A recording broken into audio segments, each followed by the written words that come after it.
একজনকে ছেড়ে অন্যজনকে খুশি করার নাম ভালোবাসা নয়, বেইমানি। জীবনটা জ্বলে থাকা বাল্বের মতো। বাল্বের তো গ্যারান্টি পেয়ে যান, কিন্তু জীবনের কোনো ওয়ারেন্টিও নেই। যে কোনো সময় ফিউজ চলে যেতে পারে। সব কিছুই দেখছি, সব কিছু সহ্য করে নিচ্ছি, কিন্তু চুপ আছি, কারণ সময় এখনও আসেনি। যদি তুমি দ্রুত হাঁটতে চাও তবে একা হাঁটো, যদি তোমার গন্তব্য দূরের হয় তাহলে একত্রে হাঁটো। হৃদয়ে স্থান দেওয়া যতটা সহজ, হৃদয় থেকে মুছে ফেলা ততটাই কঠিন। মেয়েরা যাকে ভালোবাসে, যাকে শ্রদ্ধা করে, শুধু তার কাছে মাথা নিচু করে থাকতে চায়। সঠিক মানুষটা সেই যে কখনো আপনাকে ভালোবেসে ক্লান্ত হয় না, এমনকি আপনার পাগলামির কারণে কখনো বিরক্ত হয় না। যে কেবল আপনাকে ভালোবাসে তার যে কোনো পরিস্থিতিতে। অল্প বয়সী মেয়েদের শরীরের গন্ধ খুব খারাপ। এই গন্ধে মহাপুরুষেরাও যেন কেমন হয়ে যায়। বর্তমান সময়ে কারোর সাথে অযথা তর্ক করবেন না। সবাই সব ব্যাপারে খুব জ্ঞানী। মতের অমিল হলেই প্রসঙ্গ ছেড়ে ব্যক্তি আক্রমণ করতে শুরু করে দেবে।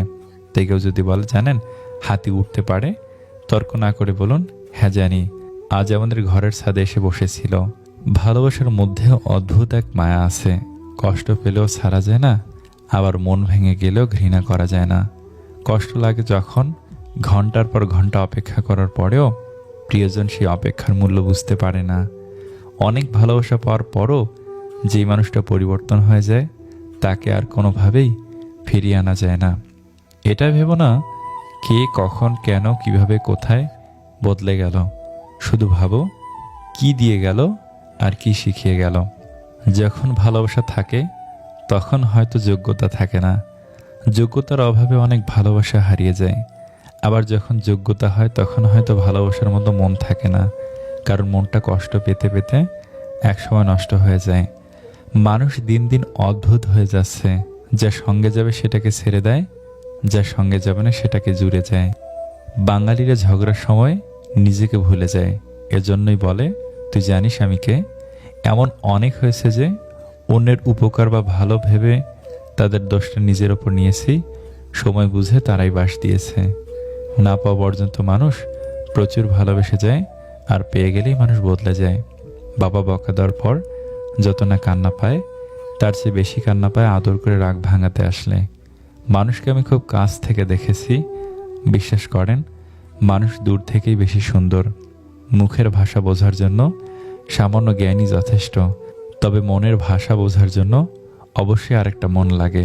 মন থেকে যে জিনিসটা খুব বেশি করে চাই, সেই জিনিসটাই সবার আগে হারিয়ে যায়। এটাই বাস্তবতা। কেউ ভালো না বাসুক, কেউ আপন না হোক, অন্তত এমন একজন থাকুক যে আমার কণ্ঠস্বর শুনে বুঝতে পারবে আমি ভালো নেই। পারিবারিক সমস্যায় যে ছেলেটা পড়েছে তাকে কোনোদিন বাস্তবতা শেখাতে হয় না, পরিস্থিতি তাকে বাস্তবতা শিখিয়ে দিবে। মেয়েরা ছেলেদের এই দুটি কাজ খুবই পছন্দ করে। নাম্বার 1, যে ছেলেটা তার সুখে দুঃখে সবসময় অপর মানুষটাকে সমানভাবে গুরুত্ব দেয়। নাম্বার 2, যে ছেলেটা নিজেকে প্রতিষ্ঠিত করার জন্য প্রতিনিয়ত প্রাণপণ চেষ্টা করে যায়। থাকিতে পিতামাতা করিও যতন, হারাইলে বুঝিবে সেদিন হারিয়েছ রতন। যাদেরকে নিয়ে বাস্তব জীবনে এক পাও হাঁটা অসম্ভব, ঠিক তাদেরকে নিয়েই শত মাইল পার করার স্বপ্ন দেখে আমাদের এই অবুঝ মন।